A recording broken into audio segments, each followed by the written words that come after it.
Friends, ಎಲ್ರಿಗೂ friends ಬನ್ನಿ. ಇವತ್ತಾದರೆ ನಾನು ನಿಮ್ಗೊಂದು ತೋರಿಸ್ತೀನಿ. ಅಮ್ಮ ಆದರೆ ಕಾಯಿಗಳು ಬಿಡಿಸೋದಲ್ಲೇ ಔಟ್ಸೈಡ್ ಹೋಗೋಣ ಅಂತಂದರೆ ಮಳೆ ಆದರೆ ಬೀಳ್ತಿದೆ, ಏನು ಮಾಡೋದು ಅಂತ ಹೇಳ್ಬಿಟ್ಟು ವಿದಿನಿ ಟೈಮ್ ಪಾಸೇ ಆಗ್ತಾಯಿಲ್ಲ ಮನೆಗಳಾದರೆ ನನಗೆ. ಅಮ್ಮ ಆದರೆ ಕಾಯಿಗಳು ಬಿಡಿಸೋದಲ್ಲೇ ಬನ್ನಿ ನೋಡೋಣ. ನೋಡಿ ಫ್ರೆಂಡ್ಸ್, ಅಪ್ಪ ಆದರೆ ಮಲ್ಕೊಂಡ್ಬಿಟ್ಟಿದ್ದಾರೆ, ಅಪ್ಪ ಇರ್ತಾನೆ ಇದ್ದಿದ್ರು. ಅಮ್ಮ ಆದರೆ ಕಾಯಿಗಳು ಬಿಡಿಸ್ಕೊಂಡಿದ್ದಾರೆ. ಔಟ್ಸೈಡ್ ಆದರೆ ಫುಲ್ ಮಳೆ. ನೋಡಿ ನಮ್ಮ ನಾಯಿ ಎಲ್ಲ ಅಲ್ಲಿ ಮಲ್ಕೊಂಡಿದ್ದೆ. ఏంటమ్మా ఏం చదువు అందరూ తినేదానికి ఇప్పించేది ఎక్కడ చెప్పింది. ఏం చదువుమా ಶಿಶುವೇನ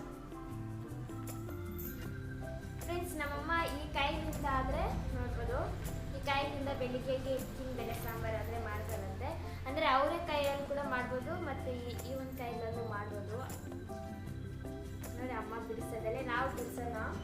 ನಮ್ಮಮ್ಮ ಕೆಲ್ಸಕ್ಕೆ ಹೋಗಿದ್ಲಲ್ವ, ಅಲ್ಲಿ ಕಾಯಿಗಳನ್ನಾದರೆ ಬಿಡಿಸಿದ್ರಂತೆ. ಅದ್ರಿಗೆ ನಮ್ಮಮ್ಮ ಸ್ವಲ್ಪ ಮನೆಗೆ ಎತ್ಕೊ ಬಂದಿದ್ದಾಳೆ. ನೋಡಿ ಈ ಕಾಯಿಗಳನ್ನಾದರೆ ಇವಾಗ ನಮ್ಮಮ್ಮ ಬಿಡಿಸ್ತಾ ಇದ್ದಾಳೆ ಕುತ್ಕೊಂಡು.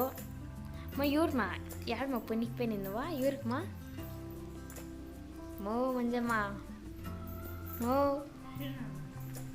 జోరుగా చెప్ప వినవలేదు నాకు. షోలో పొత్తు పెట్టుకోవాలని చెప్పమా.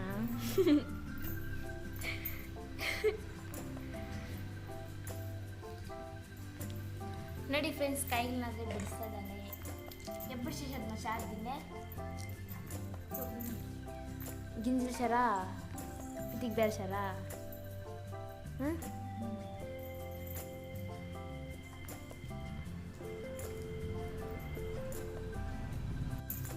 ಫ್ರೆಂಡ್ಸ್, ನಮ್ಮ ಕಡೆ ಈ ಕಾಯಿಗಳನ್ನಾದರೆ ಚಿಕ್ಕಡಕಾಯಿ ಅಂತಾರೆ, ನಿಮ್ಮ ಕಡೆ ಎಲ್ಲ ಏನಂತಾರೆ ಅಂತ ಕಮೆಂಟ್ ಮಾಡಿ ಫ್ರೆಂಡ್ಸ್. ಈ ಒಂದು ಕಾಯಿಗಳಿಂದನೂ ನಾವು ಇಕ್ಕಿನ ಬೆಲೆ ಸಾಂಬಾರಾದರೆ ಮಾಡ್ಬೋದು, ಅವರೆಕಾಯಿಯಲ್ಲಿ ಕೂಡ ಮಾಡ್ಬೋದು. ಅಮ್ಮ ಇದರಿಂದ ಇಕ್ಕಿನ ಬೆಲೆ ಸಾಂಬಾರು ಮಾಡ್ತಾರಂತೆ, ಮಾಡ್ತಾ ಇರ್ತಾರೆ ಮನೆಯಲ್ಲಿ. ಆದರೆ ತುಂಬ ಚೆನ್ನಾಗಿರುತ್ತೆ.